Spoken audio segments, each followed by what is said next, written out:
Hello, everyone, and welcome to the C2C podcast, the Classroom to Community podcast. I'm here with Kevin, and today we're going to be talking about arts and entertainment in education. Hello, thank you for having me, Jeremiah. So to get us started off, the importance of well-roundedness, right, and the importance of media entertainment as a tool for education. Encapsulated within art is a lot of culture, and language is a big part of culture. So tell me a little bit about some of your favorite ways to use media as an education tool. Before I let you talk, real quick, I feel like the classic example that a lot of us know is, maybe you're in high school and your teacher's out for the day, so the substitute comes in and rolls in the TV on a cart, and you watch Bill Nye if you're my age, or an educational TV show, right? And I think that's the simplest and most common example, but especially when you're working with multiple languages, it's a challenge, but you can also get a lot more creative with the media that you use. Absolutely. You can use almost anything, really. My big thing is music. I'm a musician myself, so everyone talks about music being the universal language where words fail, and that's true. I recently led a discussion with some of our adult ESL students where we listened to a song, Hanging on the Telephone, a cover by Blondie, when we were talking about talking on the phone. So it got the students to not only think about the words of the song, but also to think about the context, to think about the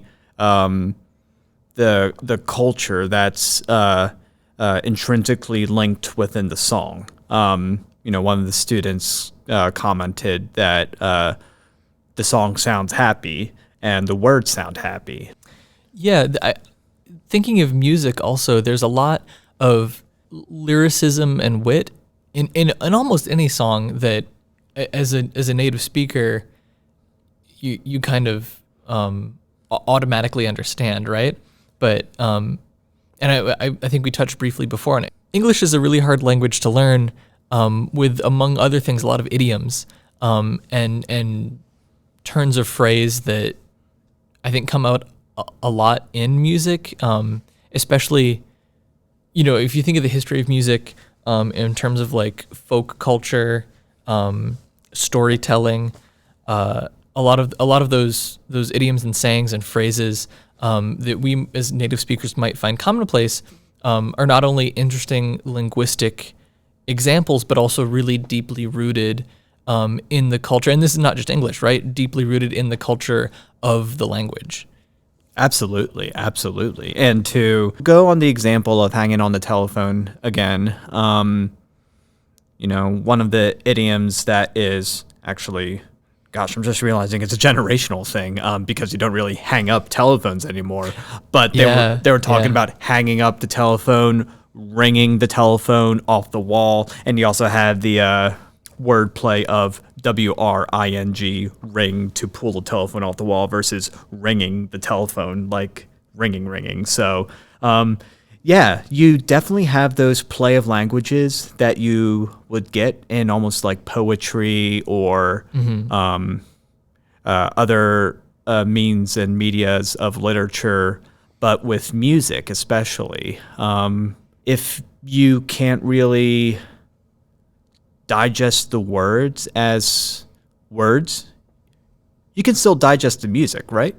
And there is still that communicative tool of tempo, of key, all these literative, I would call them, within the world of music, all these literative tools to communicate, where you might have 5 words to say one thing, but you could also have 5 songs or 5 keys even to say one thing. Yeah, absolutely. And something I thought that was interesting that you touched on was the generational aspect, right? We don't hang up telephones anymore. And I think music also, words and phrases can kind of be limited by a certain time. But I think music is a lot longer lasting than a lot of other tools, right?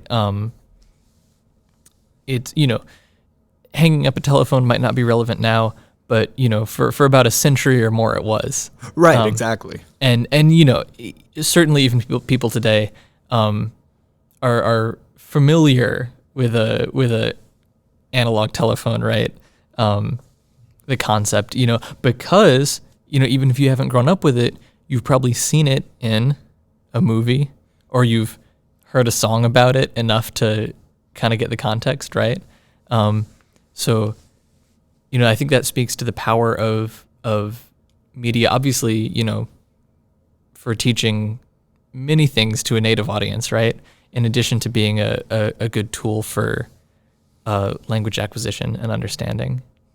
But to move on from music,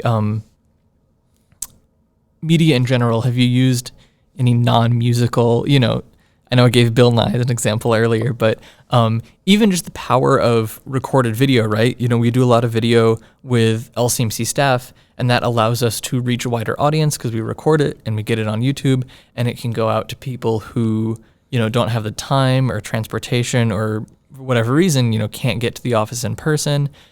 It's, for the obvious reasons, convenient, right? Recorded video lives pretty much forever and can be accessed anytime. Yeah, recorded media is, I think, very crucial to language acquisition, to language learners, because you can pause, you can rewind, you can fast forward. Now some technologies are out there for closed captioning, like live closed captioning. And I think that's one of the silver linings, if there can be any silver linings to the pandemic, is that it showcased how much we need not only recorded communications and recorded media, but equitable communications and equitable media. And by that, I mean closed captions. By that, I mean wider access to materials, so like recording materials, disseminating them. And internet access, too. Oh, my gosh, yeah, internet access, yeah. I was, in the beginning of the pandemic, I was a teacher at a elementary school in D.C., and one of the things that made me really happy was to see how the libraries really banded together and provided hotspots for people, even as far away as Philadelphia, where I'm originally from, the Philly area. Go Birds. Have to throw that in there, even though we just lost. But Philadelphia, the home of Comcast created hotspots, and I forget what exactly they called them, but it was almost like just hotspots, areas of opportunity for kids and also for adults to have internet access, to maybe get a warm meal, to cool off, in the summer time. And